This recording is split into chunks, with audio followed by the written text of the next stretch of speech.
Muito obrigado. Tá funcionando o microfone? Tá? Bom, agora tá.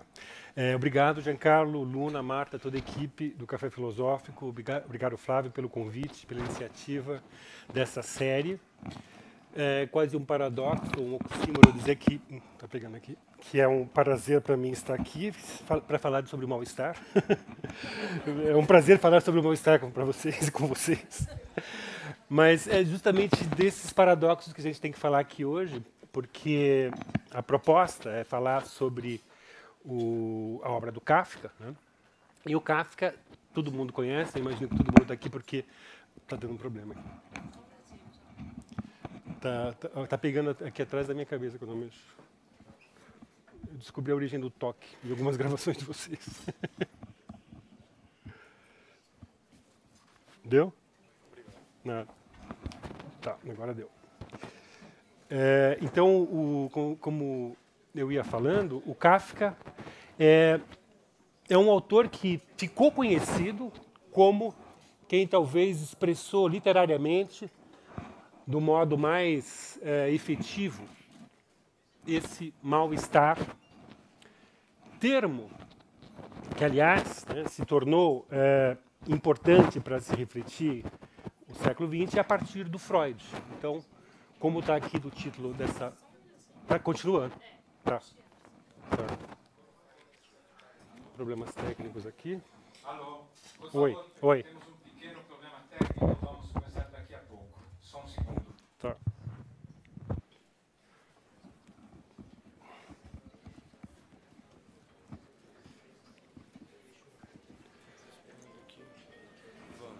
Você acha que vai mesmo? É. Tá. É. Mas pareceu que estava dando uma outra... Não, primeiro eu estava pegando aqui que eu estava sentindo nas minhas costas. Depois não está, mas sentindo e parece que estava reverberando alguma coisa no microfone. Então, a gente vai ver, talvez precise colocar uma espuminha. Ah, tá. Eu digo, pode ser também que seja o microfone quebrado. Né? Sei. É que esse microfone ele é novo, não é pra ser um microfone. Tá. Então, Tá.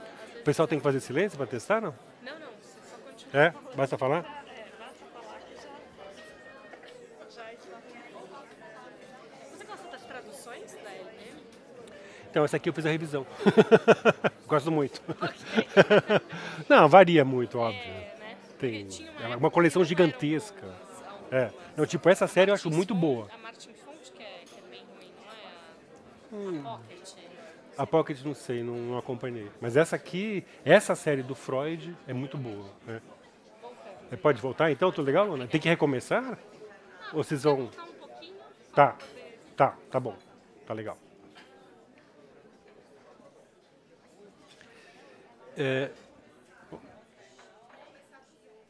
Começar de novo mesmo. Do zero. Tá. Então, só que o pessoal precisa fazer silêncio, está todo mundo conversando agora. Bom, boa noite, gente. É um enorme prazer para mim estar aqui com vocês. É um prazer, como eu estava falando, paradoxal, porque eu vou falar de Kafka e de mal-estar na cultura. O conceito de mal-estar é um conceito que foi desenvolvido no século XX a partir da psicanálise, é um conceito que o Freud utilizou num texto de 1930 e que ele nomeou, né, Unbehagen in der Kultur. Na aula passada, o Mezan trabalhou com esse texto, né? Inclusive, esse conceito de Unbehagen é um conceito de difícil tradução. A gente traduz para mal-estar, mas se você vai ver a etimologia, o significado no alemão, tem algo também de um desabrigo, de estar em um ambiente hostil, né? Inóspito. E é esse estar num ambiente inóspito, portanto, não hospitaleiro, que está em jogo no mal-estar na cultura, que se associa, portanto, a um outro conceito psicanalítico fundamental, que a gente também vai ver como ele é importante para a gente entender a literatura do Kafka, que é o conceito de unheimlich, que é o conceito de estranho, né, ominoso. Outro conceito alemão, germânico, de difícil tradução. Mas o Freud, no ensaio dele sobre unheimlich, sobre o estranho, ele faz um longo apanhado etimológico. E uma das palavras que ele conecta ao unheimlich é unbehaglich. Então a gente vê que existe uma relação entre esse desabrigo, esse mal-estar e o conceito fundamental da psicanálise de Unheimlich, que, evidentemente, tem tudo a ver com o conceito de inconsciente. Aí no português a gente tem esse in no inconsciente, que também está no Unbehagen, no Unheimlich, essa negativa. O Unheimlich, por que ele é tão importante para pensar a psicanálise? Porque ele fala justamente desse próximo, desse familiar que é ao mesmo tempo estranho. Heim, né, essa raiz, é casa. Heimlich é algo familiar. Só que, paradoxalmente, e é desse paradoxo que o Freud parte no ensaio dele sobre Heimlich, ele percebe que no alemão, Heimlich também pode significar algo secreto, um segredo. Então, como que no alemão a mesma palavra significa segredo, secreto e familiar, conhecido, intimidade? Heimlich significa também isso. Então, é dessa ambiguidade que ele parte e ele fala, bom, é exatamente o nosso inconsciente. O nosso inconsciente é algo que nos é familiar, está dentro de nós, e, ao mesmo tempo, somos estrangeiros e ele nos é estrangeiro. Né? Porque a gente não tem um acesso, segundo a teoria psicanalítica, ao nosso inconsciente, a não ser em certas situações, como situações oníricas, no ato falho, através da arte, etc. Então, esse construto, é importante pensar em construtos verbais, que são também construtos, de certa maneira, espaciais. A gente está falando de casa, de morada, um espaço, uma espacialidade, que nos é familiar e, ao mesmo tempo, inóspita. Assim também esse Unbehagen. Então, a gente imagina esse ser descrito pela psicanálise como um indivíduo que está, por exemplo, num deserto, que está numa tempestade, situações inóspitas, sem uma casa para protegê-lo. E é esse indivíduo desabrigado que a psicanálise vai tomar como um indivíduo que todos nós somos. O paradigma da psicanálise é um indivíduo que vive nesse Unbehagen e que carrega dentro de si esse Unheimlich, esse estranho. E esses conceitos são tão importantes, como a gente logo vai ver, porque o Kafka, que era praticamente um contemporâneo de Freud, ele nasceu cerca de 20 anos depois do Freud, mas morreu muito antes do Freud, né? Porque ele, como vocês sabem, morreu de tuberculose aos 41 anos, mas eles viveram uma época história parecida, viveram o Império Austro-Húngaro e a sua derrocada na Primeira Guerra Mundial. Então tinha toda uma questão, inclusive linguística, né? O Kafka, apesar de morar em Praga, ele era de uma minoria judia que falava alemão. A língua dele era o alemão, ele dominava perfeitamente o tcheco, mas a língua dele, inclusive a língua que ele escrevia, né, como autor literário, né, era o alemão. Então, essa questão, né, do Unheimlich, do Unbehagen, vai estar aqui pontuando essa nossa visita à obra do Kafka hoje. O Freud usou uma frase do Schelling para descrever o que é esse Unheimlich. Segundo o Schelling, Unheimlich é tudo aquilo que deveria ter permanecido em segredo e oculto e veio à luz. Então a gente vê aqui uma ambiguidade, deveria ter permanecido oculto e foi lançada uma luz sobre ele. Justamente quando, e o Freud fala, tudo que está recalcado, né, que constitui esse nosso inconsciente, quando ele vem à luz, provoca essa sensação de estranhamento, né, uma espécie de angústia com relação ao encontro desses elementos recalcados que nos incomodam, né. E todo mundo aqui leu a Metamorfose. Imagino que desde a adolescência, pelo menos, não vou dizer da infância, que é meio maldade para uma criança ler esse livro. Se a gente não quiser provocar, aumentar a taxa de suicídio entre as crianças, né? Mas na adolescência a gente lê, né, esse livro, no mundo inteiro, pelo menos que eu saiba. E esse livro começa de uma maneira que tem tudo a ver com o que eu tenho falado para vocês aqui, esses conceitos de Unheimlich e de Unbehagen.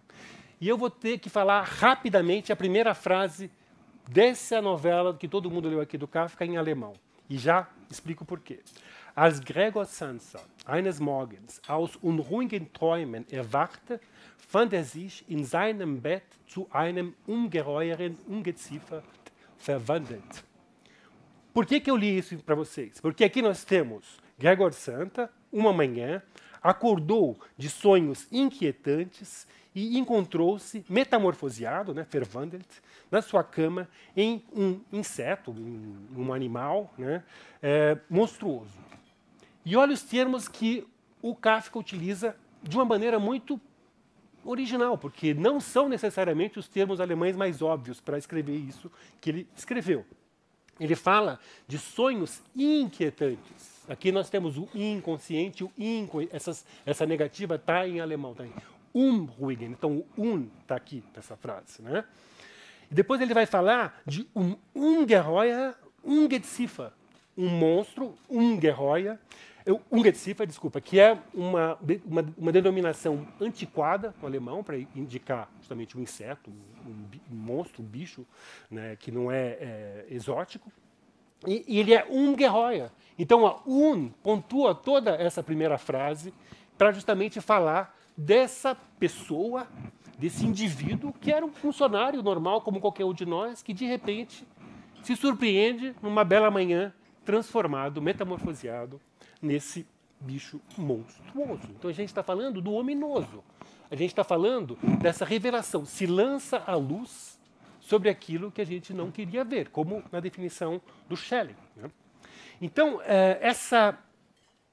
esse projeto kafkiano, que a gente pode chamar assim, um projeto literário, né, de trabalhar com esse elemento inconsciente, ou com esse elemento recalcado da cultura e do corpo, como a gente vai ver, né, tem a ver, talvez, né, isso é uma hipótese, com a própria situação existencial dele. Como eu falei, ele era de uma minoria de língua alemã e judaica de Praga. Então, uma espécie de minoria dentro da minoria.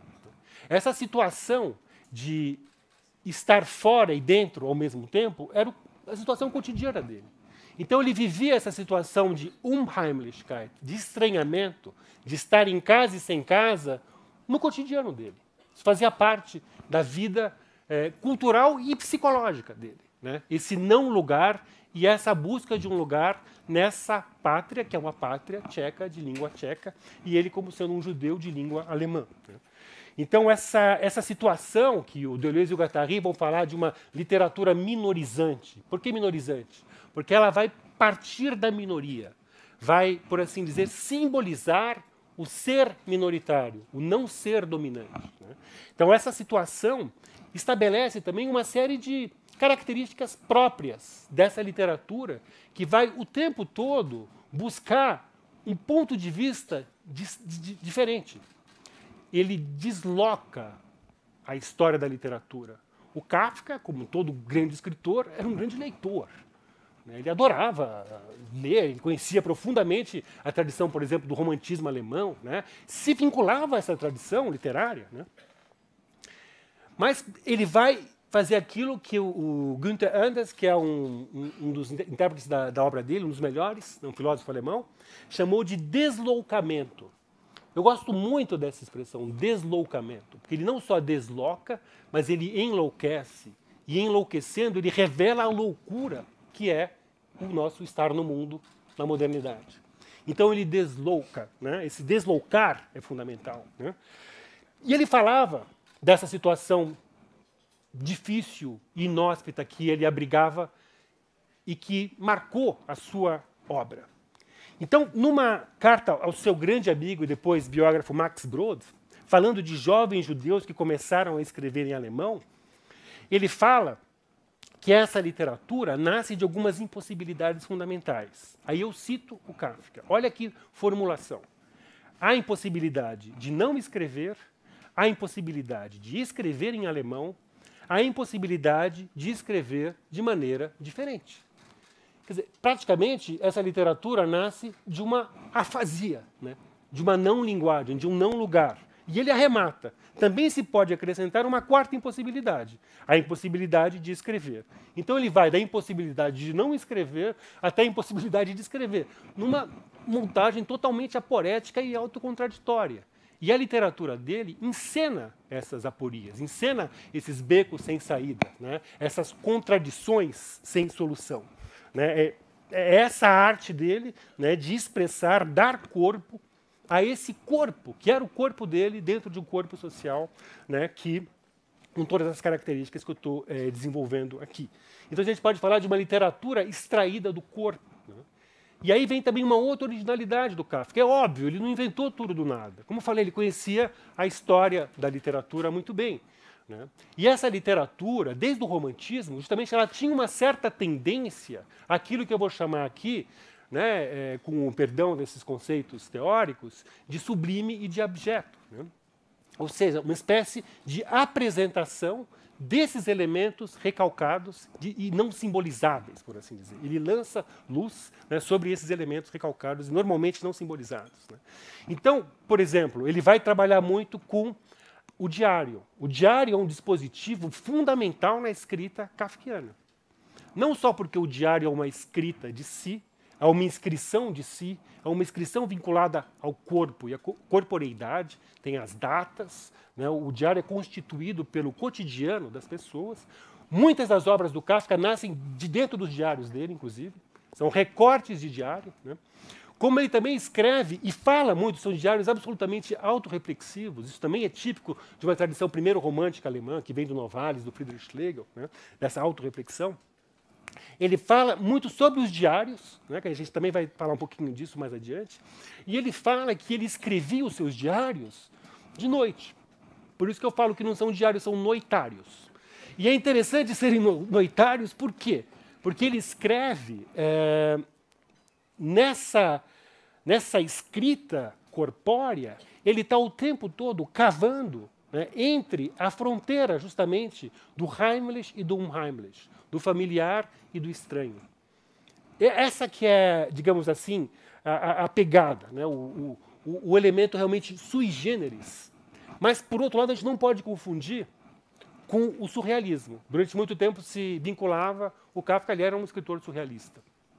Como a gente acabou de ver no início da Metamorfose, ele começa com o despertar do Gregor Samsa. É interessante essa ideia do despertar, porque é no momento do limiar que é o despertar é um limiar entre o sono e a vigília. É nesse despertar, nesse limiar onde tem uma sombra do sono, do sonho é lançado na nossa vigília, que a gente vai se voltar para o nosso mundo de sonhos e de sono. Ele está num umbral, ele não está buscando o onírico como os surrealistas, ele busca esse espaço mais difícil de se localizar, que é o lugar da fronteira, né? Aliás, um outro companheiro de geração dele, que era o Walter Benjamin, né, ele falava a mesma coisa. Ele dizia que se tratava de aproveitar justamente a potência desse espaço do despertar para pensar a cultura, né?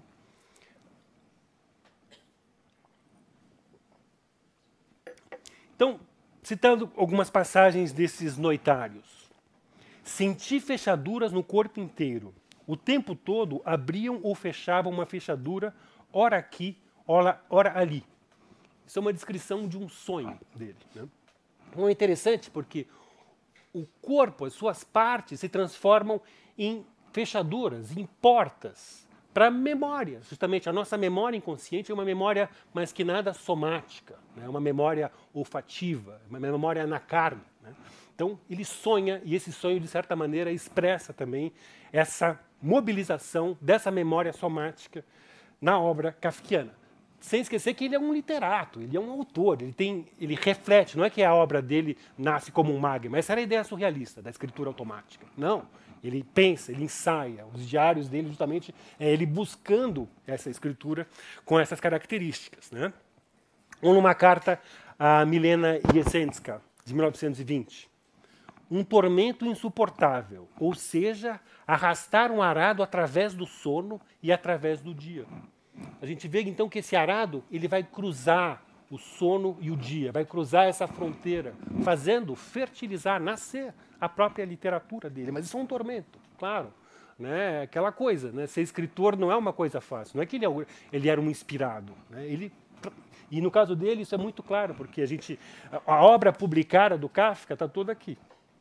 Agora, se vocês vão ver tudo que tem de diário, de anotações, é uma coisa mais de 10 vezes isso aqui, fora tudo que ele queimou, que ele tinha essa prática de queimar, né, coisas que ele, enfim, os rascunhos dele, etc. Ou então, uma outra citação do diário de 1914. Visto da perspectiva da literatura, meu destino é muito simples, o impulso de representar a minha vida onírica. Aqui ele é mais direto. né? Mas, como eu falei, também essa escrita dos diários é vista como uma necessidade e como impossibilidade. Também ela está nesse beco sem saída, né? Nesse espaço aporético, né? Então, ele escreve em setembro de 13, num diário de viagem. A questão do diário é também a questão principal. Ela contém todas as impossibilidades do resto. É impossível dizer tudo, é impossível não dizer tudo. É impossível conservar a liberdade, é impossível não conservá-la. É impossível levar a única vida possível, quer dizer, viver junto, mas cada qual livre. Justamente isso é impossível. A gente vê aqui que ele faz parte de uma reflexão sobre o diário para falar sobre a vida, sobre a liberdade e sobre a relação entre as pessoas. O que significa a liberdade e o compromisso, né, na relação entre as pessoas, né? Então, esse projeto que eu estou chamando aqui, né, literário, de apresentar o recalcado, né, tem a ver também com apresentar aquilo que o Benjamin chamou de o esquecido. Eu acho muito interessante essa ideia benjaminiana. Ele tenta interpretar muitas das imagens do Kafka, que aparecem na obra dele, como Odradek, né, nas Tribulações de um Pai de Família, como imagens do esquecimento. E o esquecido é justamente aquilo que é recalcado, que a gente não pode esquecer que, do ponto de vista da psicanálise, né, essa memória recalcada é uma memória. Né? Justamente o que a psicanálise conta, nos ensina, é que não existe mais aquela fronteira clara entre o que a gente lembra e o que a gente esqueceu. Né? Essas coisas elas estão misturadas. O esquecimento é uma modalidade de lembrança, e a lembrança também é uma modalidade de esquecimento. Então, ele vai justamente apresentar, né, aquilo que é esse lixo, essa escória, aquilo que está esquecido, aquilo que seja como uma vida crua, pulsante, em sangue, né, contra a qual a cultura se protege. Eu achei até interessante que na abertura, né, essa vinheta que a gente viu da CPFL faz essa metáfora da luz. Lançar a luz a partir do conhecimento é uma metáfora iluminista. Evidentemente, o Kafka, ele vive numa sociedade que se quer iluminista. Só que essa sociedade que se quer iluminista faz o quê? Faz, por exemplo, a Primeira Guerra Mundial. O que acontece na Primeira Guerra Mundial? Milhões e milhões de pessoas brutalmente assassinadas por causa da tecnologia. A nova tecnologia de guerra do século XX vai gerar genocídios e genocídios. Né? Ele é contemporâneo do genocídio armênio, que é o genocídio que abre, né, o século XX. Né? No Império Otomano, mais de 1 milhão de armênios foram massacrados, né? E ele foi contemporâneo dessa violência. Então, a luz que emana dessa sociedade iluminista, para o Kafka, é uma luz extremamente ambígua. Aquilo que depois Adorno e Horkheimer vão chamar de dialética do esclarecimento, ele já estava vendo muito antes, ali a partir da experiência dele na Primeira Guerra Mundial. Né? Então, ele vai apresentar isso literariamente. Ele não é um historiador, evidentemente. Ele vai apresentar na metamorfose, ele vai apresentar nessas versões animais que expressam o nosso elemento recalcado, aquilo que a gente joga para debaixo do tapete, né? Como a investigação de um cão, que é uma narrativa onde ele se coloca no lugar de um cão. E ler essa narrativa é uma das experiências culturais mais interessantes que a gente pode ter, porque a gente é transformado em cão. Né? Ele se coloca na pele de um cachorro. Né? Ou então na construção, onde a gente vira uma topeira. Né? A gente acompanha toda a aflição de uma topeira construindo aqueles canais, né? O sistema de proteção dela. São páginas e páginas onde você entra na cabeça de uma topeira. Agora, evidentemente, o que são esses animais? Né? Senão nós, animais recalcados dentro de nós mesmos, a nossa animalidade, né? Esse elemento, justamente, essa escória, esse lixo. Né? E um relatório para a academia, que é um texto vertiginoso, maravilhoso do Kafka, onde ele apresenta uma pessoa que é um macaco, que é o Sr. Rotpeta, né? Que, como eu, fala diante de outras pessoas, mas na qualidade de um macaco. E ele vai contar a sua história, que é a história da sua hominização. Né? O Rotpeta, né, ele mesmo fala isso. Né? Ele trilhou aquilo que a humanidade demorou milhões de anos para trilhar, ele trilhou em poucos anos. Né? Em cerca de 5 anos, ele se transformou num ser humano. Né? E essa narrativa, vou citar algumas passagens dela, porque eu acho ela muito interessante para expressar essa leitura que eu estou fazendo aqui. Bom, primeiro, tem o Kafka, ele fala do mal-estar, mas ele deslouca o mal-estar. ele transforma o mal-estar em literatura. Ele transforma o mal-estar num tipo de dispositivo que permite a gente refletir criticamente sobre esse mal-estar, mas também se apropriar desse mal-estar, para que ele não nos domine, porque não é bom viver no mal-estar. Então, é interessante que a literatura dele, e isso o Deleuze e o Guattari também destacam, né, não é uma literatura da depressão, mas é uma literatura que, com esse deslocamento, permite o olhar irônico e crítico sobre a nossa posição nesse mal-estar, que nos empodera para a gente, inclusive, poder rir desse mal-estar.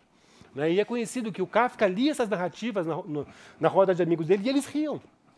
Aquilo que hoje em dia a gente tende a ler numa chave muito trágica, né, com pintura muito negra, era pensada pelo Kafka como um dispositivo de nos empoderar e não de nos enfraquecer e de nos entregar, né, a esse mal-estar. Então o Rothpeter ele narra, né, o próprio Rothpeter narra como que ele foi caçado. Ele foi caçado, evidentemente, na floresta, ele vivia na floresta como todo bom macaco, e ele recebeu 2 tiros. Aonde? Um na maçã da face. As traduções normalmente perdem esse detalhe. No alemão fala maçã da face. Né? Isso é importante porque ele está falando do processo de hominização. E a gente sabe que existe uma famosa maçã na nossa história também, né, que levou à famosa expulsão do paraíso, a culpa e tudo isso. E o Kafka fala disso o tempo todo. Ele está falando da culpa de existir. Né? Ironicamente, ironizando a nossa sociedade judaico-cristã. E onde ele recebeu o outro tiro? Na bunda. Né? É interessante, então, quer dizer que a origem da hominização dele vem da face e justamente do ânus. Tem essa conexão, né, entre o simbólico e o abjeto, o não simbolizável, por assim dizer. Né? Então, a brincadeira já começa por aí. Então, vou citar 3 passagenzinhas do relatório para uma academia. Falando francamente, ele falando para as pessoas, vocês que estão me ouvindo aqui, sua origem de macaco, meus senhores, até onde tenham atrás de si algo dessa natureza, não pode estar tão distante dos senhores como a minha está distante de mim.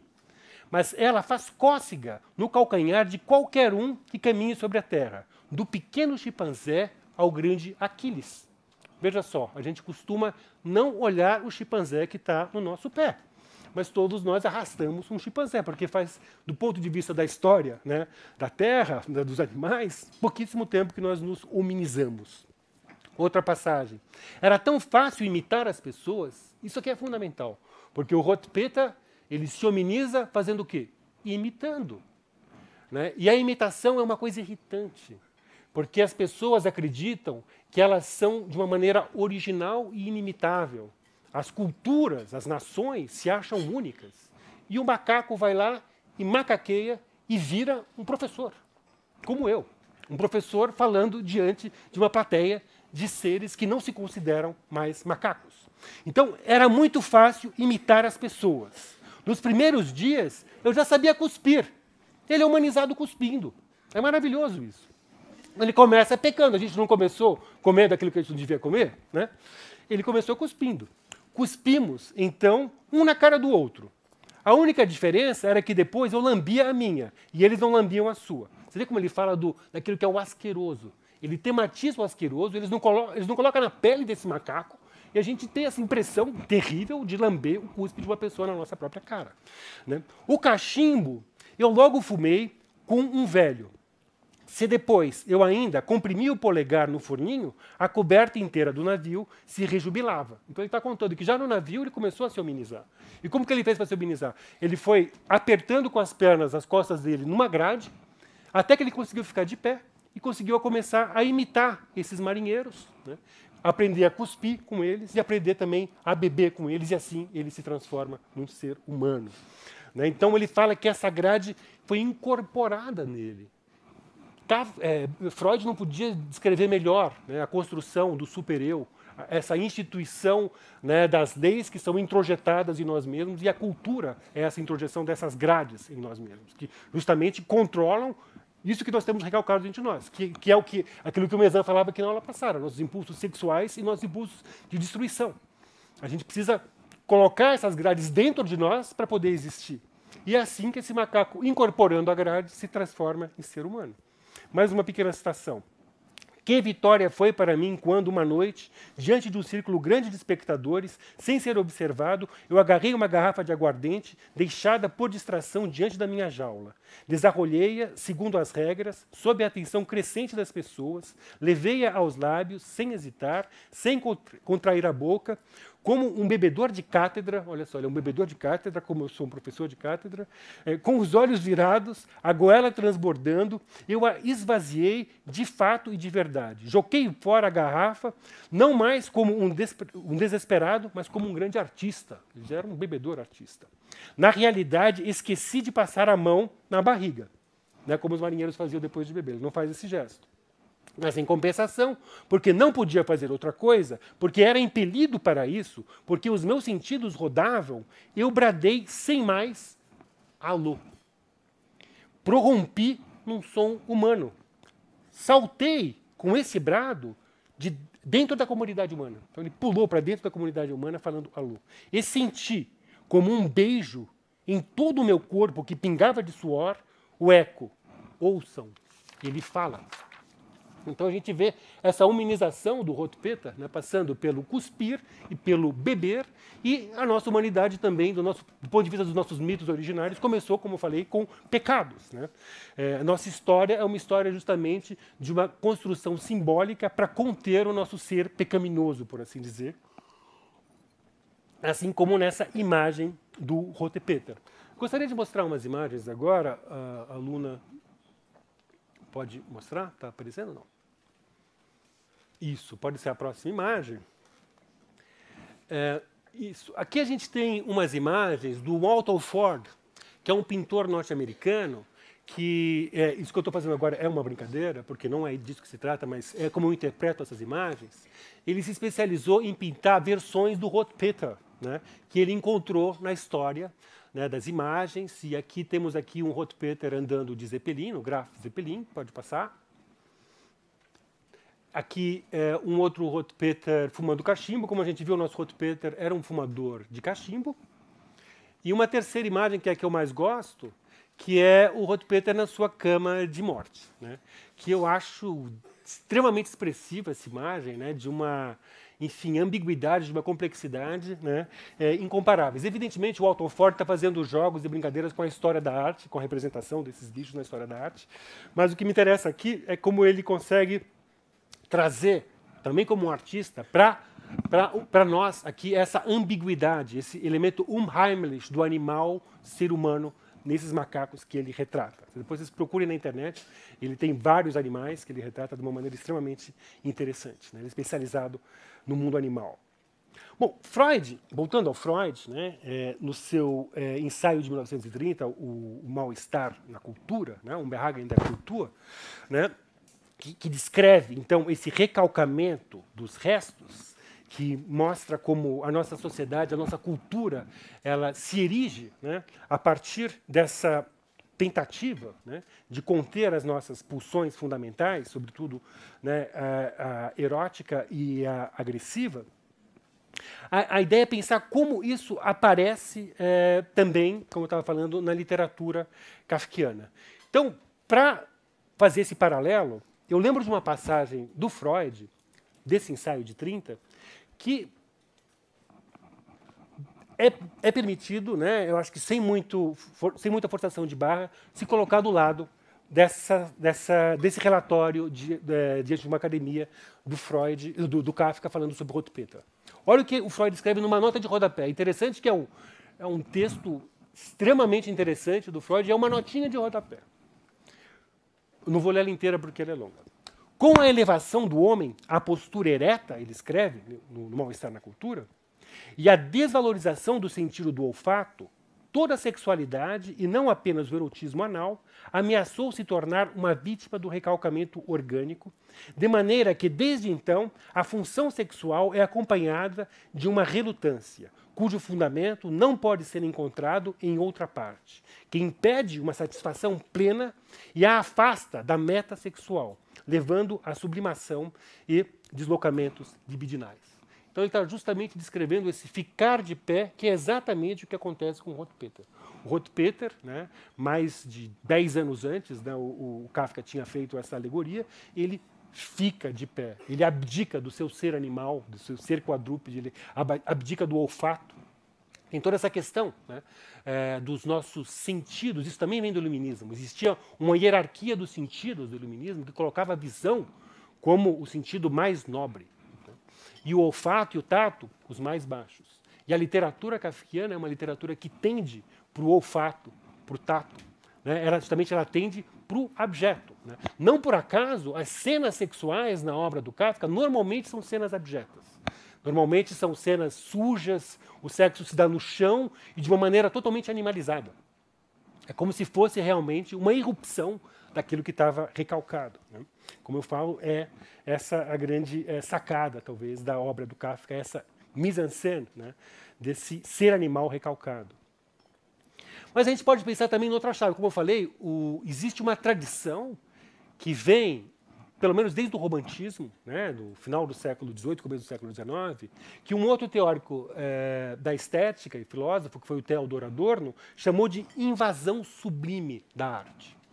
Então a gente pode ver como existe uma ruptura do decoro que existia nas artes até o romantismo, e uma invasão justamente do sublime, que é pensado no sentido dessa apresentação desses elementos violentos, não simbolizados e não simbolizáveis. Isso aparece, por exemplo, num Goya, né? O Goya que vai apresentar justamente os desastres da guerra, a guerra napoleônica com toda a sua violência. Né?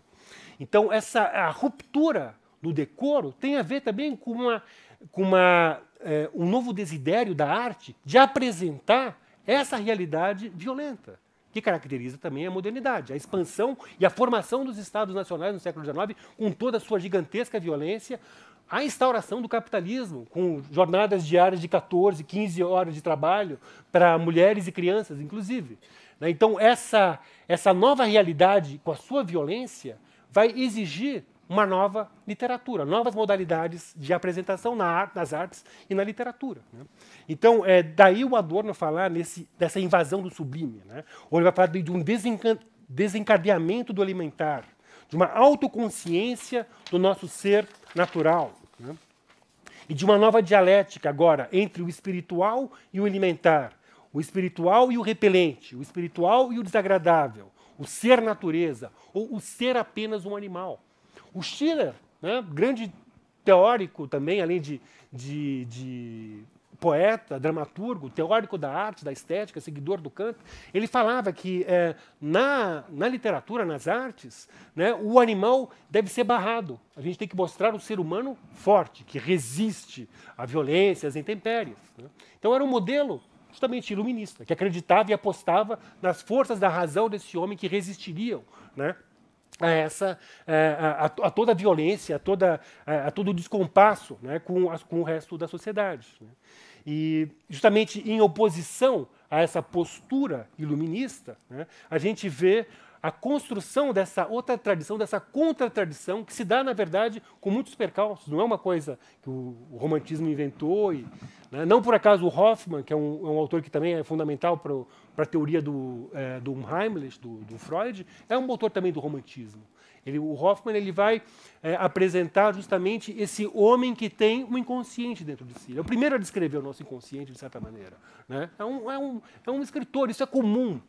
Os artistas e literatos, eles costumam escrever e descrever as coisas com décadas ou séculos de antecedência com relação a nós, réis mortais, porque a gente trabalha com a razão. Né? Como dizia o Hegel, né? A ave de Minerva, a ave do saber, ela alça voa só no final do dia, quando já aconteceu todo o dia, é que ela vai se tocar do que está acontecendo. Né? Então, por isso que eu acho que é importante a gente se entregar mais, né, a ler e a apreciar a boa arte, né, esses artistas e esses escritores que estão apresentando coisas que às vezes a gente demora tanto para perceber. Né? Então a gente pode falar também de uma superação do trágico, que era esse trágico como era pensado pelo Schiller. Né? E o que sobrevive do trágico são escombros. Né? E esses escombros aparecem na obra kafkiana. Né? Assim como aparecem escombros do romance, né? O Kafka ele não escreveu nenhum romance até o fim. Né? O Desaparecido, O Processo, O Castelo, os 3 romances que ele tentou escrever, ele não acabou. E por que ele não acabou? Porque existe uma contradição entre a forma romance e tudo isso que eu estou falando aqui para vocês, né? O romance, que se desenvolve da maneira que a gente conhece ele, sobretudo no século XIX, com um projeto realista, né, de fazer também uma contra-história, de mostrar o baixo, o lixo, etc., né, como está muito claro ali no Zola, no Flaubert, etc. Mas, para o Kafka, esse modelo, esse gênero, já tinha se tornado insuficiente, né? Ele não dava mais conta. E o que acontece no Kafka? No Kafka, a temporalidade é uma temporalidade enlouquecida. A temporalidade do romance é a temporalidade da formação. Por isso se fala Bildungsroman, romance de formação. O romance narra a história de alguém que vai se aburguesar. Esse é o romance clássico. Depois existiu o contramodelo. Bom, a pessoa tenta se aburguesar e não consegue. No fim se mata, morre de alguma coisa, etc. Mas existe um processo que se dá, existe uma temporalidade. Existe uma relação entre o indivíduo e a sociedade. O romance é entronizado no século XIX, também no momento em que fica muito claro o papel da arte, refletir sobre a relação entre o indivíduo e a esfera pública, que é uma esfera que também é fundada na modernidade, tal como a gente conhece até hoje. E aqui no Brasil a gente conhece muito pouco, porque praticamente não tem esfera pública. Ela é privatizada, como a gente sabe. Mas o romance, ele narrava esses embates do indivíduo com a esfera pública.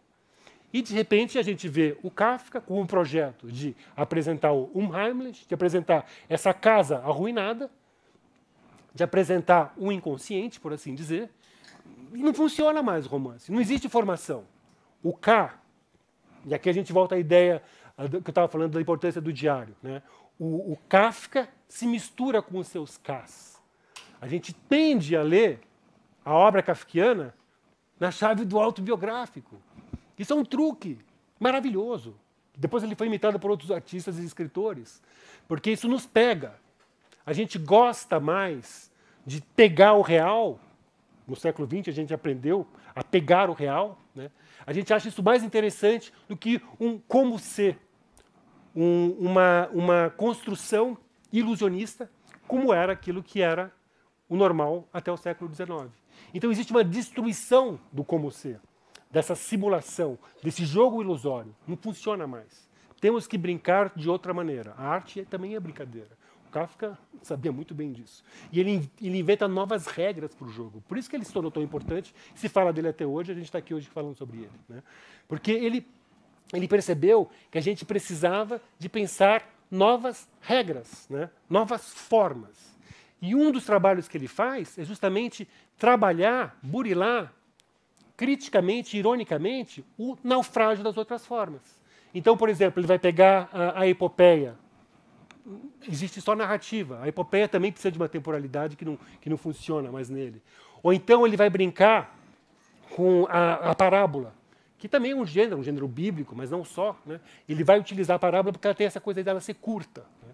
O aforismo. Também existe uma tradição romântica, né, de pensar por aforismos. Ele escreveu muitos aforismos nos diários dele, né? Então, esse processo literário dele põe em processo a história da literatura, para reformular, né, recriar, retraçar as fronteiras entre os gêneros. Ele, que, como eu falei, fez esse projeto de pensar a literatura a partir desse umbral, né? A partir desse despertar, desse local enfeitiçado entre o sono e a vigília, né? Bom, existem outros autores que a gente pode comparar com ele, que inspiraram ele? Vários, né? Eu já falei do romantismo alemão, mas existe um que eu acho que é pouco valorizado, que é o Robert Walser, né, que tem um livro publicado no Brasil pela Companhia das Letras, chamado Jacob von Gunten, né, que também é um livro que tem uma forma de diário, e que também narra a história de uma pessoa subalterna com um tipo de pensamento tosco, muito parecido com os Ks do Kafka. E por que o Kafka, né, dos seus 3 romances que eu mencionei, né, O Desaparecido, o Processo e o Castelo, apresenta essas pessoas subalternas e com pensamento tosco, né? Aí o Günther Anders tem uma ideia que eu acho muito interessante. Ele fala, o pensamento tosco dessas pessoas serve justamente numa sociedade onde existe um pensamento tosco que predomina, né, nessa institucionalização, por assim dizer, desse pensamento tosco, são personagens que pensam de uma maneira tosca que vão poder fazer uma apresentação dessa razão que nos domina. Então, é interessante. Lembra também um pouco, tem algo de chaplinesco, sobretudo o personagem do desaparecido, tem algo de chaplinesco, que também é interessante. São personagens que têm algo dessa alienação, que, aliás, é um conceito que se projeta muito, eu acho que com razão, na obra do Kafka, né, como ele é alguém que representa o indivíduo moderno alienado, né? Os tempos modernos, né, do Chaplin, todo mundo viu isso, né? É um personagem muito próximo de algumas figuras, né, kafkianas, e também, né, eles também viveram nessa virada do século, e essa industrialização marcou, né, esses autores todos. Ou então, outro contemporâneo do Kafka, que era o Karel Čapek, que escreveu uma peça chamada RUR, R-U-R, que é uma abreviação, que é uma das principais ficções científicas do século XX, e que, na verdade, 90% dos filmes que a gente vê de ficção científica, até hoje, são reformulações dessa peça do Čapek. Apesar de, eu acho que pouco de vocês aqui terem lido essa peça, que está online. Não sei se tem em português, sei que tem em francês, inglês, alemão, tcheco. É em tcheco, né, o original. E o que é interessante é que a gente percebe, lendo o Čapek, né, o Kafka, que aparentemente não tem nada a ver com ficção científica, lendo ele fala, nossa, tem a ver sim, porque a ficção científica é justamente esse gênero que desconstrói, né, as nossas autoproclamadas utopias e revela, né, o mundo como uma distopia, né, revela o mal-estar no mundo. É isso que é a ficção científica. Então é interessante, né, fazer essa relação do Čapek com a literatura do Kafka, né? Mas voltando a essa questão da animalidade, né, o Darwin, é interessante que o Freud, ele admirava muito o Darwin. Ele era um grande leitor do Darwin e ele cita ele em algumas obras e até tenta mimetizar o estilo que o Darwin escrevia bem, um estilo científico. A gente não pode esquecer que o Freud ele era um médico, ele era um cientista, né, que escrevia muito bem, ganhou prêmios literários, inclusive, pela sua escrita. Mas o Darwin, que é incorporado pelo Freud, e que também a gente pode falar pelo Kafka, não é o Darwin justamente de uma evolução da espécie linear, que tem a ver também com um modelo social, né, que acredita no progresso, numa linearidade, numa ascensão. Não. Né? Esses dois autores, eles vão deslocar, né, essa ideia desse processo. Né? Eles vão apresentar, né, esse ser humano, por assim dizer, enlouquecido nessa direção. Ele não tem uma direção teleológica. Pelo contrário, como a gente está o tempo todo, né, recalcando e nos reprimindo, é um vai e vem que marca a nossa psique, a nossa individualidade do ponto de vista da psicanálise e do ponto de vista kafkiano. Né? Então, por exemplo, alguns aforismas do Kafka com relação a isso. Existe um objetivo, mas nenhum caminho. O que denominamos de caminho é um hesitar. Sem comentário. Outra, né, que é a frase que deu nome para essa mesa de hoje. Há bastante esperança para Deus. Normalmente se esquece que ele fala assim, para Deus. Há bastante esperança para Deus. Esperança infinita, apenas não para nós. Isso é de uma clarividência incrível. Né? A gente fala brasileiro, profissão e esperança, mas não é só brasileiro, não. Porque, do ponto de vista da psicanálise, nós não somos programados para a felicidade.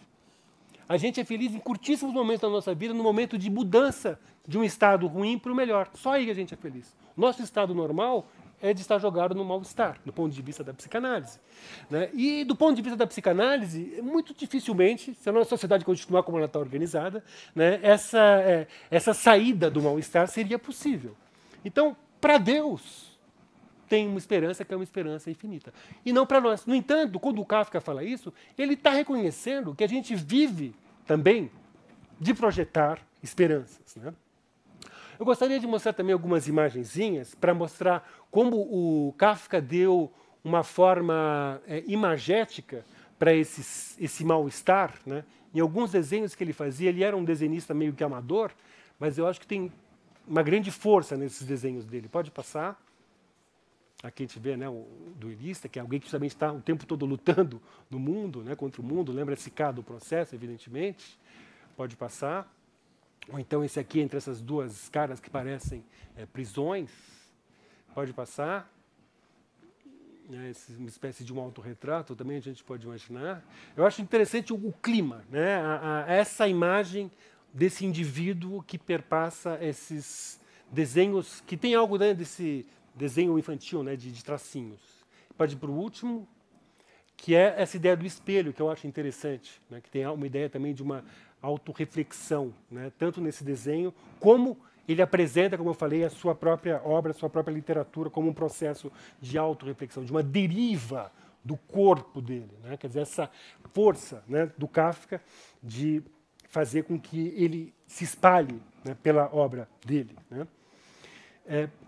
Por enquanto, vamos ficar por aqui com as imagens. E eu lembro uma frase, justamente, eu falei da relação dele com o romantismo. O Friedrich Schlegel tinha uma frase que era a seguinte: eu não posso dar uma amostra do que eu sou, do meu eu inteiro, senão como um sistema de fragmentos, porque eu mesmo o sou. Então, essa ideia de ser um sistema de fragmentos tem muito a ver com o Kafka. Como eu falei, ele escrevia por fragmentos. Os romances dele, ele escrevia fragmentado, ele escrevia por capítulo, cada capítulo numa pasta. E ele cada vez pegava uma pasta, escrevia um pouco, depois você vai colar os capítulos, não cola, né? Por isso que o Max Brod, quando foi publicar, né, esses romances, depois da morte dele, em 24, ele publicou os 3 romances, ele teve que mais ou menos criar ali.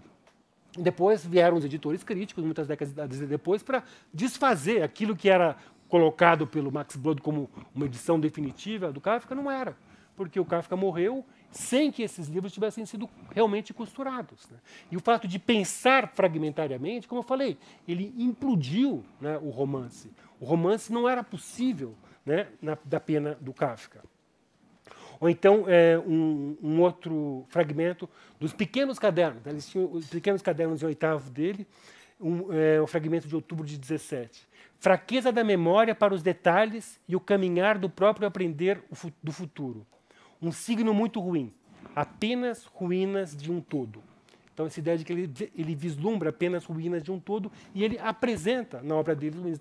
Então, ao invés do projeto, né, do século XIX, tanto na filosofia do sistema como na literatura do romance, ele apresenta essa fragmentação que caracteriza justamente essa modernidade da Primeira Guerra Mundial também, das guerras do século XX. Né? Eu acho que ele é um dos grandes autores, né, do século XX, porque ele teve essa sensibilidade para transformar esse mal-estar em literatura. Né? Um outro elemento do Freud, que é fundamental, né, no ensaio dele de 1930, é a ideia da introjeção da agressividade. Né? Como o processo civilizatório, como eu falei, é um processo de introjetar, trazer para dentro, na forma de uma consciência moral, né, que vai levar também a ideia tanto do super-eu, como eu mencionei, como também de uma consciência de culpa. Né? O eu moderno é um eu culpado. Né? O Nietzsche falou muito sobre isso e contra isso. Né? Evidentemente, o Kafka também era um leitor dessas reflexões nietzschianas, críticas sobre essa sociedade de culpados, né, de pessoas, por assim dizer, que se auto-escravizavam a se submeter a essa culpa atávica da humanidade, que é muito judaico-cristã, mas não só. Né? Ela faz parte, do ponto de vista da psicanálise, dessa incorporação da lei dentro de nós. Né? Mas, mais do que isso, essa lei também ela é evidentemente entronizada na sociedade. Nossas sociedades modernas, elas são baseadas em estruturas de poder, né? Nós temos aqui em Brasília nossa Praça dos Três Poderes, onde o poder jurídico é um poder fundamental. Nossa, no Brasil haja poder fundamental, poder jurídico. Né? Agora, o que Kafka e seus contemporâneos percebem é justamente o elemento mítico que tem dentro dessa estrutura legal, das leis jurídicas. Né? O Walter Benjamin, que também, né, reforço, um contemporâneo também do Kafka, um dos primeiros entusiastas do Kafka, inclusive, né, críticos literários a escrever e a valorizar a obra dele, né, ele tem um texto muito importante que chama Zur Kritik der Gewalt. Né, desculpa falar em alemão, mas é mais um termo intraduzível do alemão. Para uma crítica da Gewalt. O que é Gewalt? É poder e violência. Com W se escreve. Poder e violência. Então, o Benjamin, justamente, ele tem uma teoria, que é uma teoria anarquista, muito interessante, nesse texto. Ele fala, todo poder é violento. Não pode se imaginar um poder que não tenha uma estrutura de violência. E ele vai descrever justamente o elemento jurídico, né, a instância do direito, como sendo um pilar dessa violência. Ele fala, tem algo de podre do direito. O direito pode nos condenar à morte. O direito ele exige uma força, ele tem que ter um braço forte para poder fazer executar as leis. Né? Então existe toda essa questão da force de loi, né, na expressão francesa, de enforcement, se fala em inglês. Então, a lei, para ser executada, né, ela tem que passar pela força, pela polícia, seja lá qual for, que braço for. Né? Então existe essa ideia de que as fúrias, né, aquelas vingadoras, né, da mitologia grega, que eram para ter sido superadas, né, com a entronização de Palas Atena e do direito, na verdade elas estão sentadas do lado de Palas Atena e são amigas de Palas Atena. Isso Ésquilo já falava na sua Oresteia. Recomendo que vocês leiam essa trilogia maravilhosa que o senhor Ésquilo descreveu essa ambiguidade da força da lei já lá na Antiguidade. Pois bem, então em Kafka a gente vai ver a mise-en-scène em muitos trabalhos dele dessa ambiguidade da lei, dessa força da lei. Por exemplo, em Sobre as Questões da Lei, ele vai falar que a nobreza está fora da lei. Ele percebe que quem está por cima, puxa, no Brasil a gente talvez não saiba disso, né, está acima da lei, está fora da lei. Eles que determinam o que é a lei. Por outro lado, a essa posição superior existe a posição extremamente oposta. São os banidos da lei, os não cobertos pela lei. Aqueles que podem ser matados, matáveis, são carne matável, você mata e não acontece nada com você. Por exemplo, no caso do Brasil, os indígenas, os negros pobres da periferia, e etc, e etc. São os matáveis. Eles não são cobertos pela lei. A lei tem algo de podre. Tem gente que sobra para cima, porque está por cima da lei, e gente que sobra para baixo. O cobertor da lei não os protege. E o Kafka vai fazer uma mise-en-scène disso. E eu gostaria agora, infelizmente o tempo passou com uma velocidade assustadora, não vou falar nem metade do que eu queria falar para vocês hoje, mas eu vou passar então um pequeno filminho de 3 minutos, nem isso, que se chama justamente Diante da Lei. É uma parábola que ele publicou tanto autonomamente como faz parte do livro, do romance, né? O Processo. Alguns de vocês já devem ter lido isso, mas eu acho muito importante para fazer o meu ponto aqui hoje. Então vamos para o videozinho, por favor, Luna.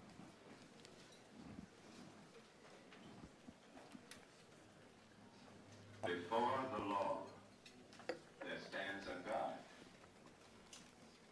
A man comes from the country, begging admittance to the law. But the God cannot admit him. Can he hope to enter at a later time? That is possible, says the God. The man tries to peer through the entrance. He had been taught that the law should be accessible to everyone. Do not attempt to enter without my permission, says the God. I am very powerful, yet I am the least of all the gods. From hall to hall, door after door, each god is more powerful than the last. By the God's permission, the man sits down by the side of the door, and there he waits. For years, he waits. Everything he has, he gives away in the hope of bribing the God, who never fails to say to him, I take what you give me, only so that you will not feel that you have left something undone. Keeping his watch during the long years, the man has learned to know even the fleas and the God's fur collar. And growing childish in old age, he begs the very fleas to persuade the God to change his mind and allow him to enter. His sight is dimmed, but in the darkness he perceives a radiance streaming immortally from the door of the law. Now, before he dies, all his experience condenses into one question, a question he has never asked. He beckons to the God. Says the God, you are insatiable. What is it now? Says the man, every man strives to attain the law. How is it then that in all these years, no one else has ever come here seeking admittance? His hearing has failed, so the God yells into his ear. No one else but you could ever have obtained admittance. No one else could enter this door. This door was intended only for you. And now, I'm going to close it.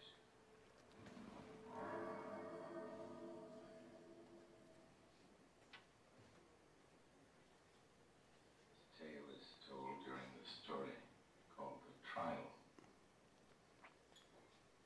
It has been said that the logic of this story is the logic of a dream.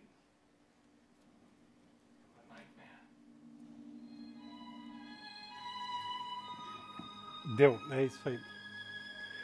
Isso aqui, talvez algum de vocês eu podia conhecer, é um trecho do Orson Welles, né, da genial filmagem que ele fez, transposição do Processo, né, para cinema. Mas vocês veem que tem uma interpretação que ele coloca aqui. Ele fala que seria uma visão onírica, o que abona essa versão do Kafka surrealista. Qual que é o problema da leitura do Kafka surrealista? É que ela deshistoriciza o Kafka, arranca ele dessa reflexão poderosa e empoderadora do mal-estar no século XX. E ele está pensando coisas que não são exatamente pesadelos que só encontramos quando a gente está dormindo, mas que a gente encontra no dia a dia. Né? Desse homem do campo que não penetra a porta da lei. Agora, é óbvio, para além dessa leitura, existem infinitas leituras, porque isso aqui é uma parábola poderosa que o Kafka faz. Uma delas, que também é muito interessante, tem a ver também com a ideia de lei. A ideia de que toda lei, teoricamente, seria uma porta para a justiça, ela também pode barrar a justiça, a entrada na justiça. Porque a lei, justamente, ela depende, para existir, da sua efetivação, da sua tradução em ação. E quem traduz em ação é a própria estrutura jurídica. Não existe uma lei abstrata que dê conta de todos os fatos. Por isso, a porta era só para ele, mas ele não entra na lei, porque a lei ela é sempre abstrata. Ela tem que ser, senão seria impossível uma lei para todos os casos. Né? Só que essa aplicabilidade depende também, justamente, do momento político da lei. Né? A lei depende daquela pessoa que faz com que ela exista. Né? Caminhando, então, para a minha conclusão,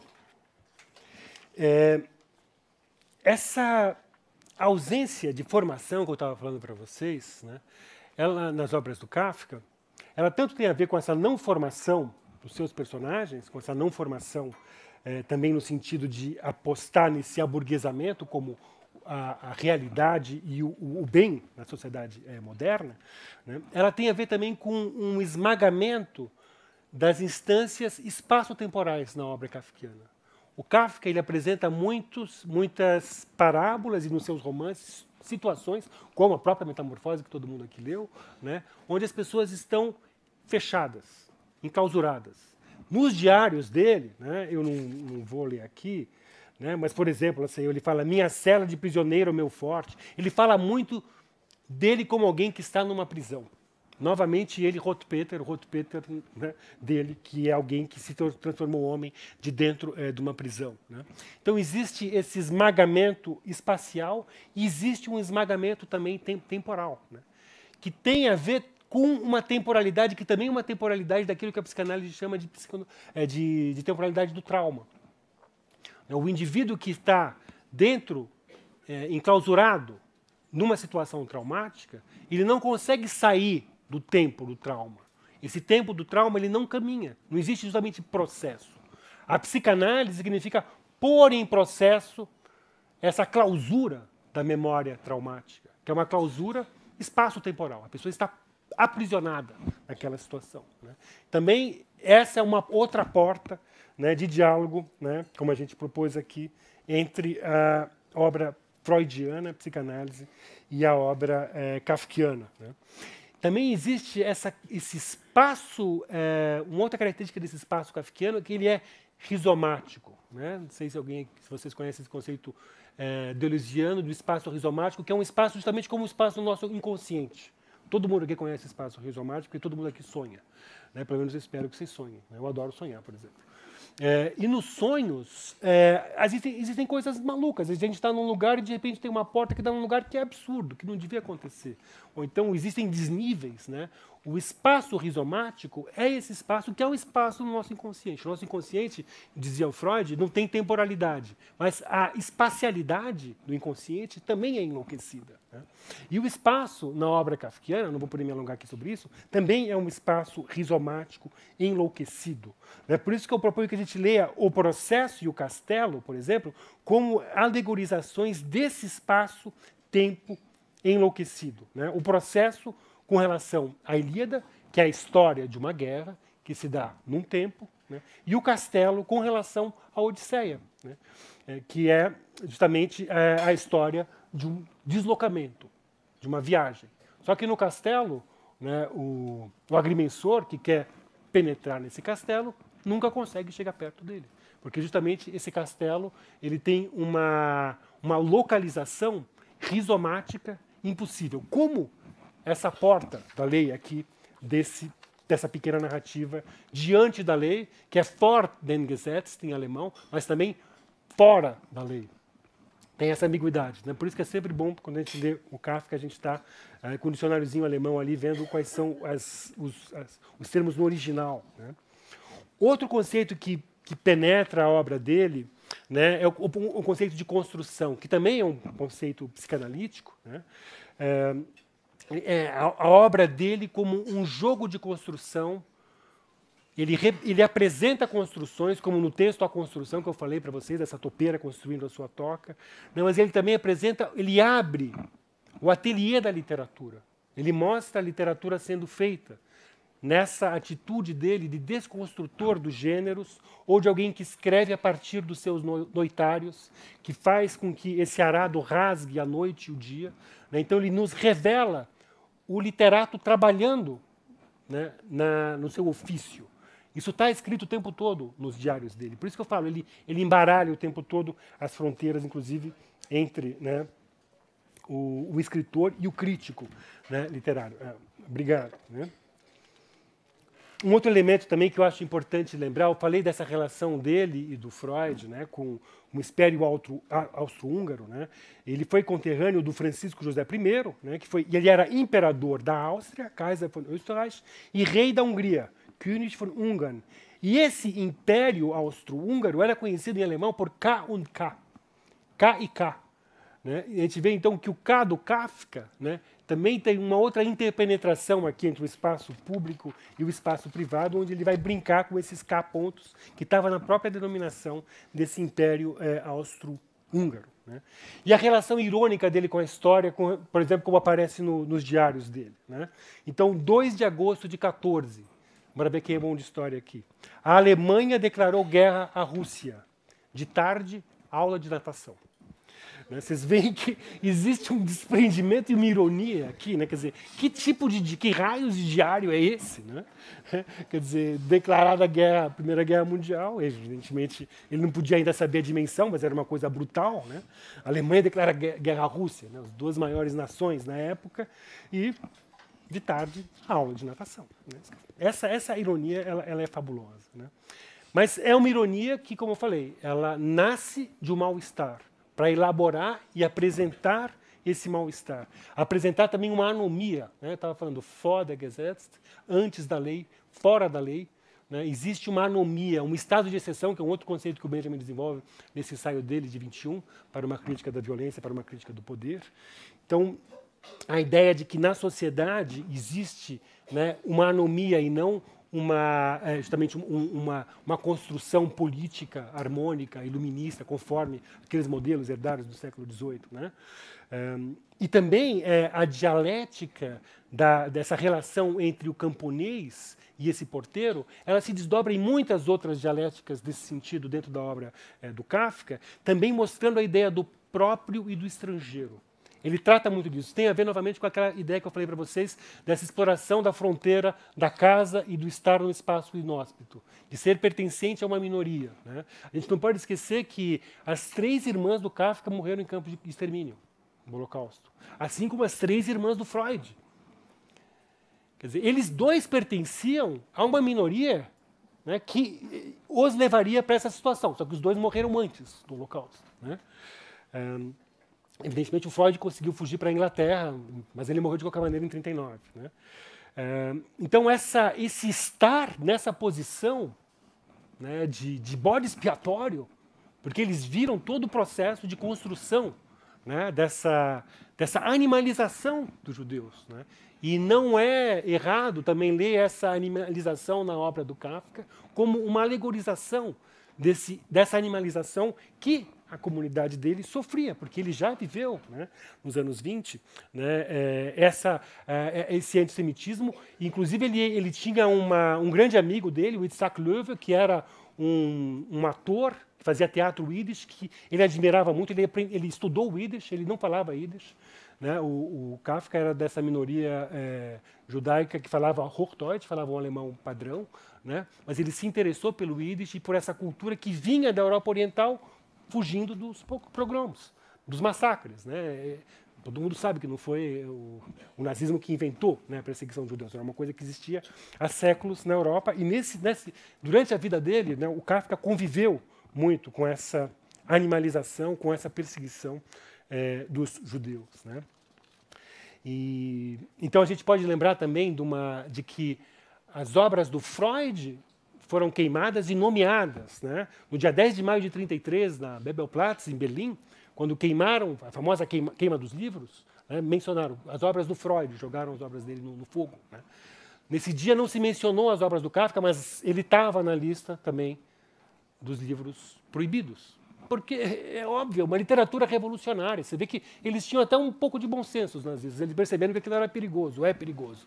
Se a gente sabe ler o Kafka bem, ele é extremamente revolucionário. A gente tem que se abrir justamente para essa literatura, para esse tipo, né, de artista. Né? O Freud falava também, no mesmo mal-estar na cultura, né, dessa ideia do narcisismo das pequenas diferenças, né, que o círculo civilizatório seguia a partir dessa ideia do narcisismo das pequenas diferenças, um grupo vai querer aniquilar o outro.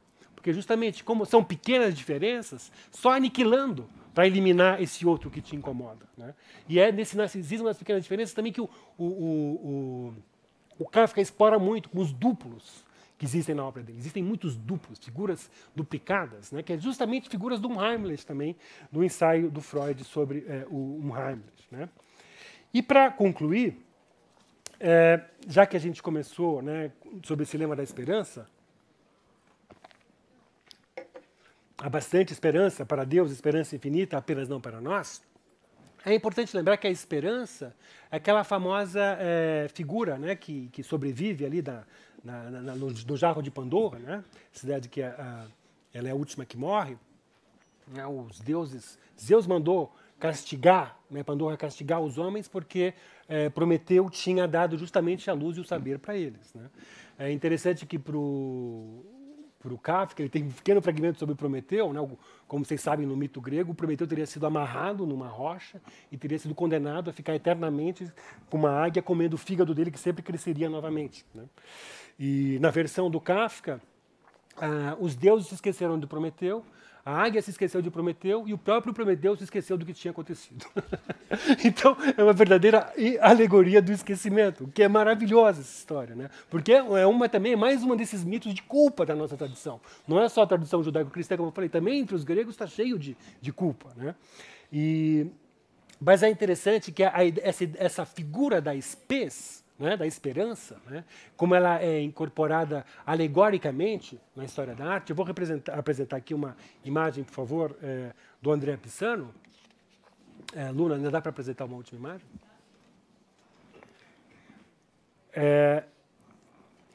O Walter Benjamin, no livro dele, Rua de Mão Única, ele faz uma pequena descrição dessa imagem.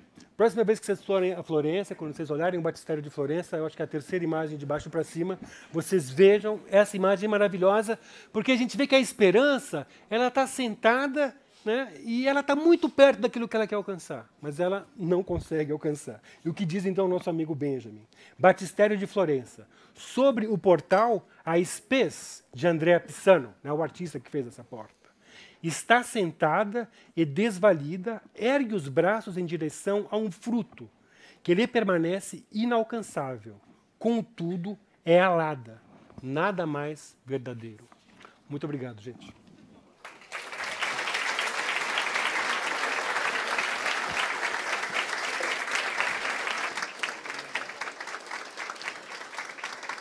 Bom, muito obrigado ao Márcio Seligman por ter apresentado e revelado esse mal-estar no mundo de Kafka e Freud.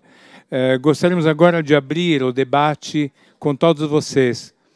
Se vocês querem participar, por favor, escrevam as suas perguntas, levantem a mão de maneira tal que uma das nossas colaboradoras chegará até vocês e pegará a pergunta que será formulada logo em seguida. Então, pedimos, por favor, para serem objetivos, para que a maioria das pessoas possa realmente participar do debate. Passo a palavra agora para Flávio Ricardo Vassoler, que é o nosso curador, que tem a primeira pergunta para o Márcio Seligman. Então, passo a palavra para Flávio Ricardo Vassoler. Bom, boa noite, Falar do livro, professor. Boa noite, professor Márcio. Muito obrigado pela palestra. Eu, como curador aqui do módulo, pensando as metamorfoses da banalidade do mal, vou me vincular inicialmente à sua colocação, estou retomando o ideário do Kafka, de que haveria esperança, mas não para nós. E eu encontrei, lendo um livro muito interessante, me pareceu muito interessante e sumamente kafkiano, um livro chamado Homo Deus, uma breve história do amanhã, do historiador israelense Yuval Noah Harari. Eu encontrei como que uma releitura radical de um trecho, de uma pequena fábula, é intitulado Uma Pequena Fábula do Kafka. Então eu gostaria de propor aqui uma breve aventura literária para nós. Eu vou ler rapidamente a pequena fábula do Kafka e depois eu vou ler esse trecho do Harari para que você possa comentar em que medida o Harari, esse historiador israelense, leva o Kafka às últimas consequências, pensando o mal-estar na cultura, mas a cultura como mal-estar, a cultura como ubiquidade de controle, que é esse patos que transpassa a obra do Kafka, como claustrofobia e sentido de controle. Então eu vou ler primeiro aqui a pequena fábula, que consta das narrativas do Espólio, publicadas aí pela Companhia das Letras, e tem tradução do professor Modesto Caroni. Então, a pequena fábula do Kafka. Ah, disse o rato, o mundo torna-se cada dia mais estreito. A princípio era tão vasto que me dava medo. Eu continuava correndo e me sentia feliz com o fato de que finalmente vi a distância, à direita e à esquerda, as paredes, mas essas longas paredes convergem tão depressa uma para a outra que já estou no último quarto e lá no canto fica a ratoeira para a qual eu corro. Ora, você só precisa mudar de direção, disse o gato e devorou o rato. Essa é a pequena fábula. E agora, eu leio para vocês esse trecho, mais uma vez eu me refiro ao título da obra, Homo Deus, uma breve história do amanhã. E quando eu li esse trecho do Harari, eu falei, bom, eu estou deparando aqui com uma versão escatológica levada às últimas consequências do bom e velho Franz Kafka. Abro aspas aqui para o Harari. Hoje, nos Estados Unidos, há mais gente lendo livros digitais do que impressos. Dispositivos como o Kindle, da Amazon, são capazes de coletar dados de seus usuários enquanto eles estão lendo o livro.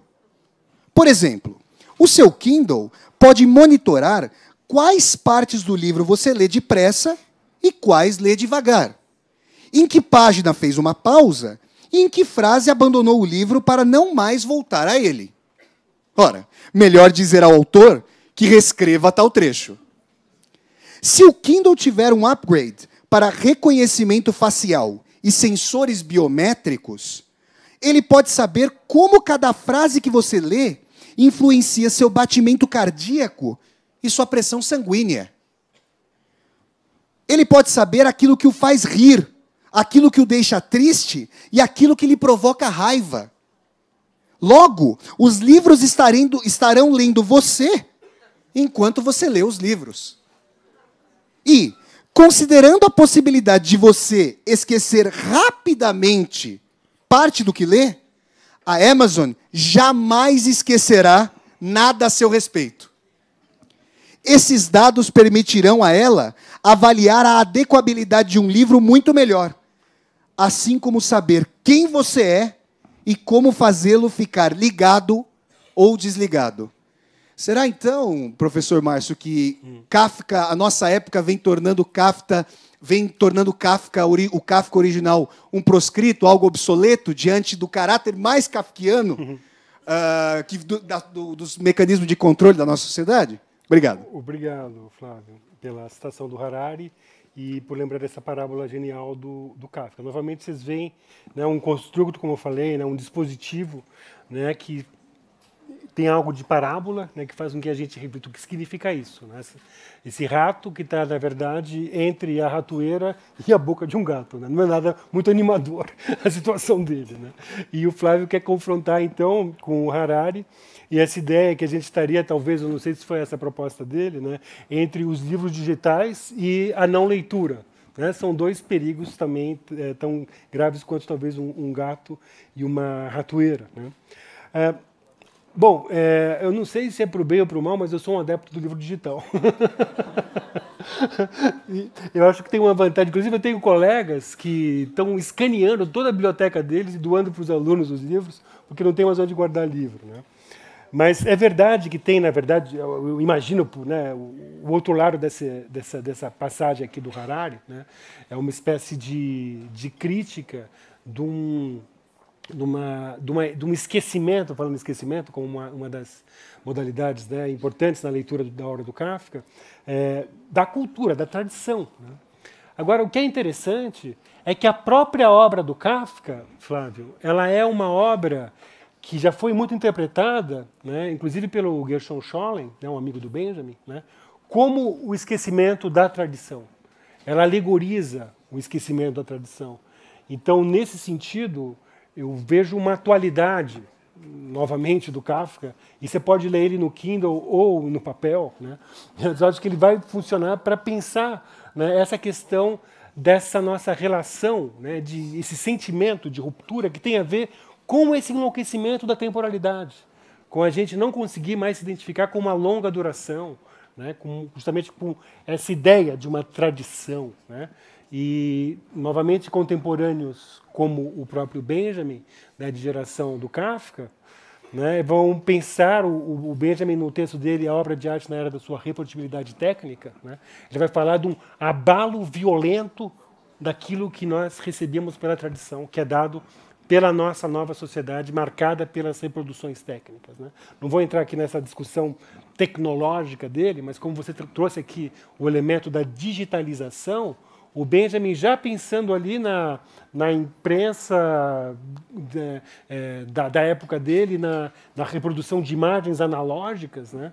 Sobretudo, né, que é o mote da obra dele, sobre a obra de arte, né, ele falava de uma ruptura com a tradição, de uma nova temporalidade, e ele falava também de uma necessidade de se repensar questões fundamentais como o amor e a morte. Você vê novamente, né, esses dois impulsos psicanalíticos aqui, mas agora na pena do Benjamin, a partir dessa nova situação, desse estar alheio e alienado da tradição. Né? Então, eu acho que tanto Benjamin, como Freud, como Kafka, né, no Kindle ou não, ainda tem uma grande atualidade para a gente pensar criticamente no nosso presente. Vou ficar por aqui agora, mas obrigado pela questão. Professor, Oi. aqui à sua esquerda. A gente está transmitindo ao vivo agora pelo site do Instituto, pelo aplicativo, YouTube e Facebook também, um alcance de cerca de 10 mil pessoas. Enfim, pessoas do Brasil inteiro vendo aqui, até fora do Brasil, a Alemanha, a Inglaterra e a Áustria, pessoas se manifestaram aqui, elogiando a palestra. E a pergunta que veio é a seguinte: é possível pensar no inseto de A Metamorfose como um processo de desumanização do sujeito antes do seu extermínio total?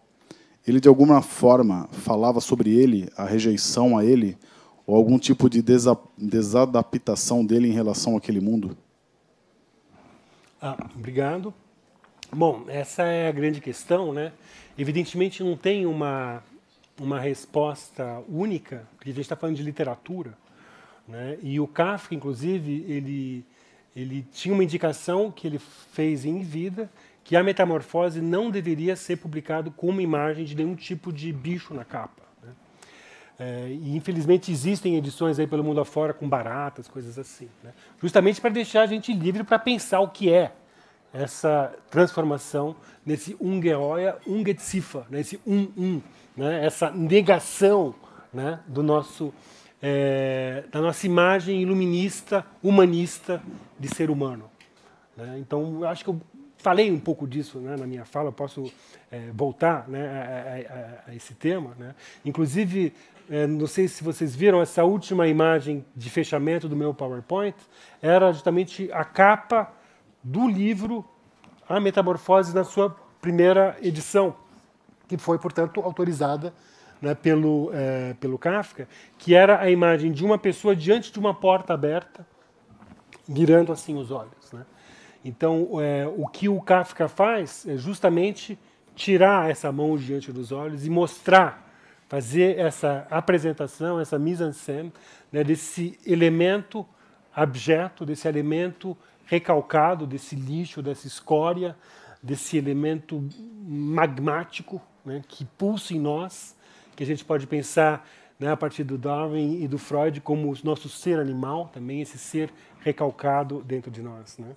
E agora a relação do Kafka com esse ser que ele desenvolve fica cada um de nós pode tentar imaginar, né? Como eu falei, é proposital na construção da sua imagem do Kafka. A gente não pode esquecer que ele morreu sem ser conhecido, né? Mas o espólio do Kafka, né, nos legou nessas milhares de páginas de diários, né, de narrativas, de fragmentos, né, que faz com que a gente tenda a ler os personagens do Kafka como fragmentos da sua identidade. Isso faz parte do projeto literário dele e, como eu falei, isso tem uma grande força que vai ser muito utilizada na segunda metade do século XX a partir de outras situações históricas que vão exigir, né, isso que deve ser chamado de um testemunho, né, da história por causa desse acúmulo de história violenta, que vai levar, então, a uma construção literária ou não de experiências violentas por conta da sobrevivência, né? Somos sobreviventes do século XX. O século XX exige essa inscrição. E o Kafka nos ensina até hoje como fazer essa escrita de si, por assim dizer, que, como eu falei, se tornou cada vez mais uma escrita testemunhal. Evidentemente, já tem algo testemunhal no Kafka, porque, seguindo Benjamin, que dizia que todo documento de cultura é um documento da barbárie, a gente tem que aprender a ler a barbárie por detrás de cada documento da cultura, né? E, portanto, a gente tem todo o direito de ler na obra do Kafka, né, uma inscrição, né, também de toda a violência que ele eventualmente conviveu durante a vida. Mas, eu repito, a gente não pode esquecer que ele era um literato, ele criava os seus personagens, ele não era alguém que simplesmente fazia com que jorrasse essa escrita, uma escrita muito bem elaborada. Inclusive tem controvérsias, a famosa figura do pai do Kafka, né, que tem no Carta ao Pai, que ele descreve como uma figura despótica, que aparece também nos diários dele. Existem versões que desdizem isso, né? O próprio Scholem diz que conheceu, né, pessoas da família do Max Brod que conheceram o pai do Kafka em Israel, quando ele morava em Israel, e ele disse que esse pai do Kafka não tinha nada de despótico, era uma pessoa extremamente afável com os filhos, etc.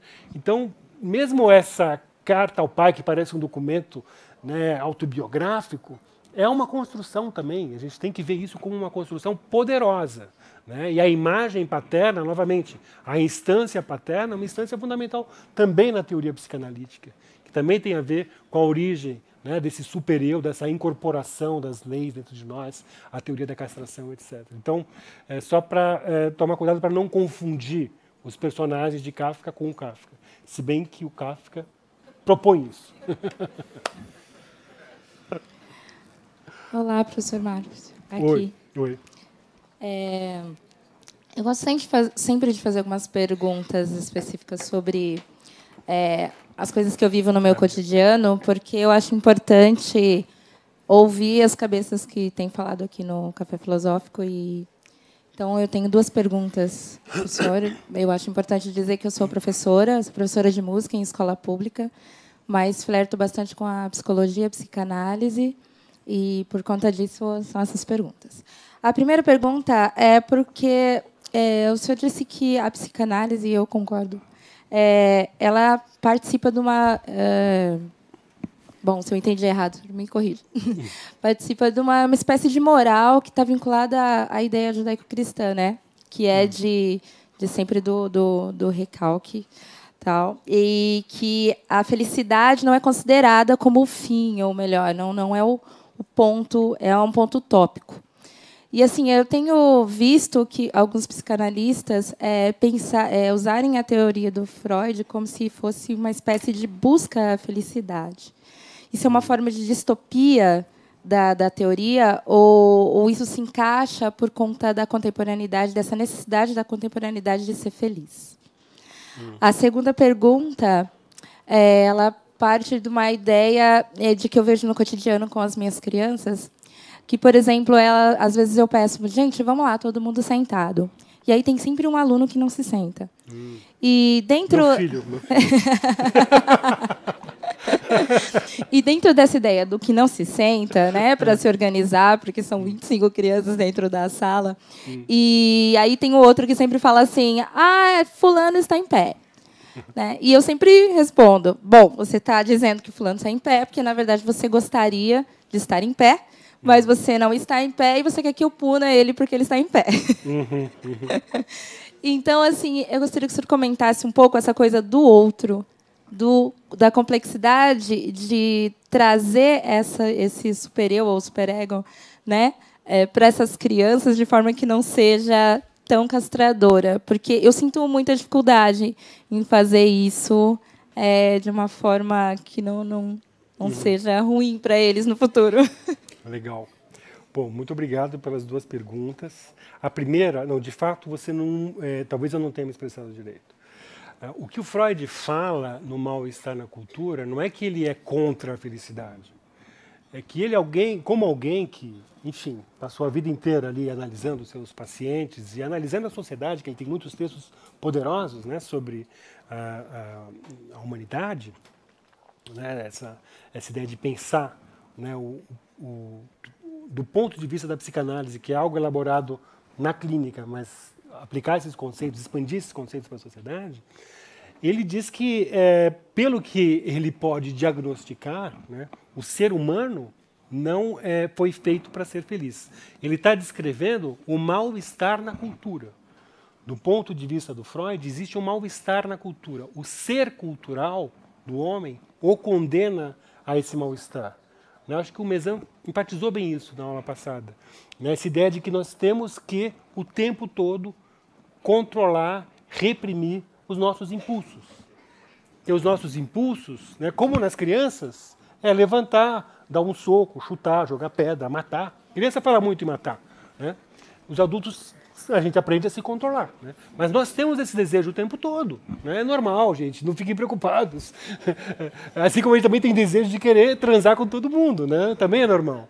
Então a gente tem que aprender a se controlar. É isso que é o ser cultural. É aprender a vestir, né, uma camisa de força. A cultura é isso, né, gente?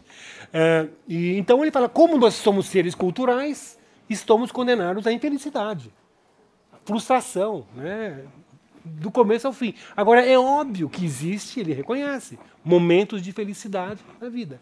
E a psicanálise se propõe, sim, né, a reestabelecer o desejo na pessoa que sucumbiu sob os traumas, sucumbiu sob a violência. Né?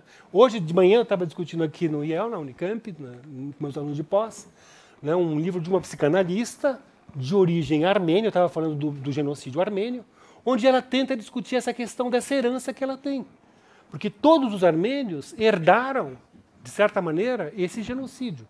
Porque 2/3 da população armênia foram assassinadas pelo Império Otomano. É como se matassem 120 milhões de brasileiros, gente. Isso não é uma coisa que a gente vai esquecer daqui a 1, 2, 3 gerações. É um massacre gigantesco. E foi o que aconteceu durante a Primeira Guerra. Então, a Hélène Piralian, nesse livro chamado Genocídio e Transmissão, ela fala dessa herança, que é uma herança terrível. Ela fala, eu recebi cadáveres de herança. Porque vocês sabem que existe um negacionismo do governo turco até hoje. Você vai preso na Turquia se você fala que existiu esse genocídio. Né? Então você não pode inscrever e simbolizar aquilo. E justamente ela, como psicanalista, ela fala, sem essa inscrição, sem essa passagem para o simbólico, nós não vamos conseguir reatar com o desejo, como seres desejantes. Nós vamos estar submetidos ao reino da morte, Thanatos, que é isso que os algozes queriam. Então, a luta tem que ser no sentido da felicidade, sim. E como eu falei, essa também eu acho que é a lição kafkiana. O Kafka não está falando, gente, vamos, né? Ele tinha essas expressões incríveis, né? A humanidade é uma ideia nihilista na cabeça de Deus, não sei eu. Então, essa ideia de que o suicídio seria a única saída, né? Não é disso que se trata. Como eu falei, o Kafka permite um distanciamento. Isso que é maravilhoso na arte, porque a arte é um jogo. Né? O Freud falava isso também. É um jogo de ponderamento. Por que a criança gosta de brincar de jogar coisa? A criança ri, pequenininha, né, jogando coisa, ou brincando de aparecer e desaparecer. O Freud fala, por que a criança gosta disso? Né? Parece uma coisa meio masoquista, né? Ela gosta de perder a coisa e recuperar. Não, porque ela está se apoderando desse trauma, da mãe se distanciar. Então, brincando de aparecer, desaparecer, pegar e jogar, ela vai se apoderar disso e vai começar a simbolizar o mundo. E o mundo, justamente, é o mundo que tem todas as suas frustrações. Somos educados, significa você incorporar, né, essas regras do mundo, inclusive que tua mãe tem que sair, tem que se afastar de você. Ela não pode te dar o peito toda hora que você quer, e você vai chorar, você vai sofrer, mas ela vai aparecer um belo momento se você tiver uma mãe, enfim, boazinha, que vai te dar o seio para você lhe saciar os seus desejos. Então, o reestabelecimento do desejo, ele é fundamental, sim, para a psicanálise. Não se trata de falar, gente, ó, esquece, estamos condenados à tristeza e ao mal-estar, vamos nos matar. Não. Realmente é o oposto. Né?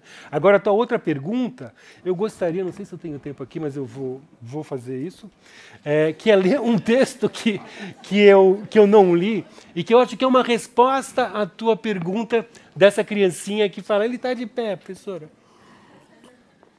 Porque mostra um pouco essa dinâmica do grupo com o outro, né?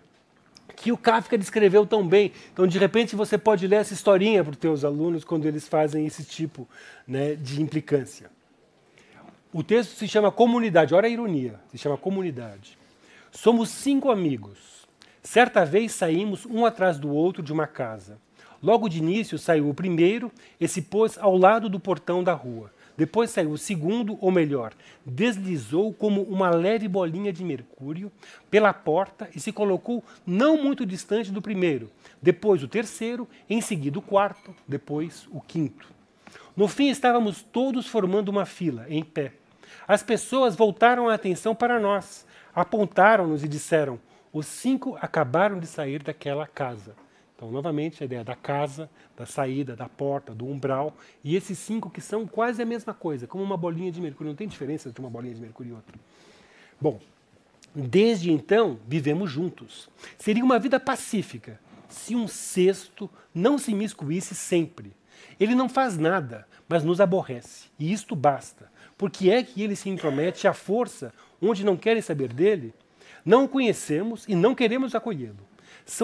Nós 5 também, não nos conhecíamos antes. E se quiserem, ainda agora não nos conhecemos um ao outro.